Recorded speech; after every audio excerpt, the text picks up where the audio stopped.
तिने फक्त एवढंच म्हटलं होतं, आई मी जरा खेळते, आणि ती घराबाहेर पडली. पण त्या संध्याकाळी तिच्या छोट्या पावलांचे ठसे कायमचे मिटले. मालेगाव तालुक्यातलं डोंगराळे गाव. इथलं जीवन खूप साधं. शेतात राबणारी माणसं, मुले रस्त्यावर खेळतात, सगळे एकमेकांना ओळखतात. 16 नोव्हेंबर 2025 रविवारी संध्याकाळी 5:30-6 वाजता ती 3.5 वर्षांची चिमुकली घराबाहेर इतर मुलांसोबत खेळत होती, हसत होती, धावत होती, आणि मग अचानक ती दिसेनाशी झाली. कुटुंबियांनी शोधलं, गावकऱ्यांनी शोधलं. रात्री 8-9 वाजता गावापासून थोड्या अंतरावर एका निर्जन जागी तिचा मृतदेह सापडला. कपडे फाटलेले, डोके पूर्ण ठेचलेलं, आणि जे पाहिलं ते पाहून सगळ्यांचाच जीव घाबरला.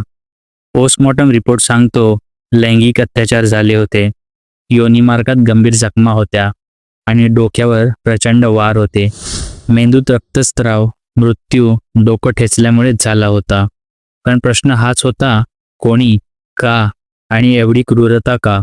जेव्हा तिच्या आईला बातमी दिली तेव्हा ती ओरडली नाही, फक्त शांतपणे म्हणाली, माझी परी कुठे? जेव्हा मृतदेह दाखवला तेव्हा म्हणाली, आई उशिराने आली ना आज बाळा? तिचे बाबा जे रोज शेतात राबायचे ते रात्रभर तिच्या मृतदेहाजवळ बसले. स्वतःला सतत सांगत होते, मी तिला वाचवू शकलो नाही.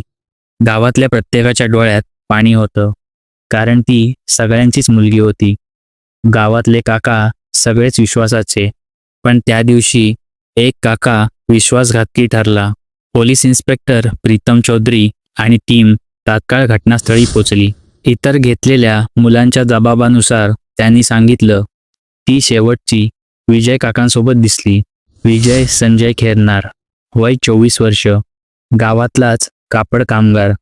त्याला ताब्यात घेतलं, चौकशी केली. काही बातम्यात आलं, विजय आणि पीडितेच्या वडिलांमध्ये जुने भांडण होते. बदला घेण्यासाठी हे कृत्य केलं असावं. पोलीसही सुरुवातीला त्या दिशेने गेले, पण प्रत्यक्ष चौकशीत विजयने जे सांगितलं ते ऐकून पोलीसही थक्क झाले.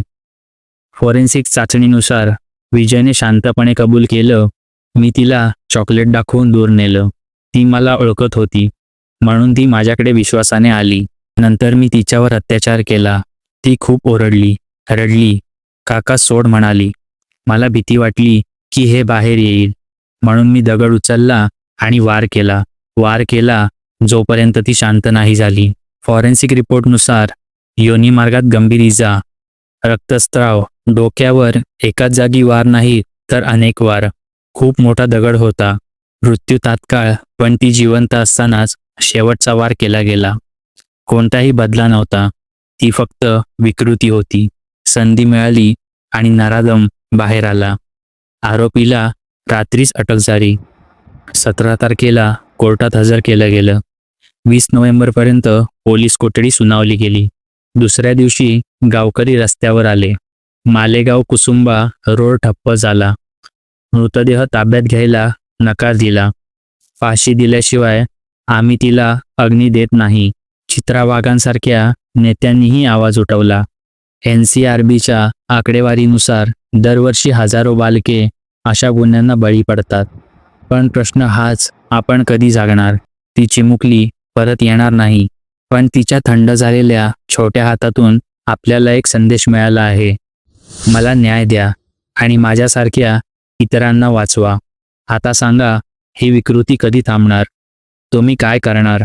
कमेंट करा, कारण तिचा आवाज आता फक्त तुमचाच आहे. मित्रांनो, व्हिडिओ कसा वाटला हे कमेंट बॉक्समध्ये नक्की सांगा. व्हिडिओ आवडल्यास व्हिडिओला लाईक करा, चॅनलला सबस्क्राईब करा. भेटूया पुढच्या भागात. तोपर्यंत धन्यवाद.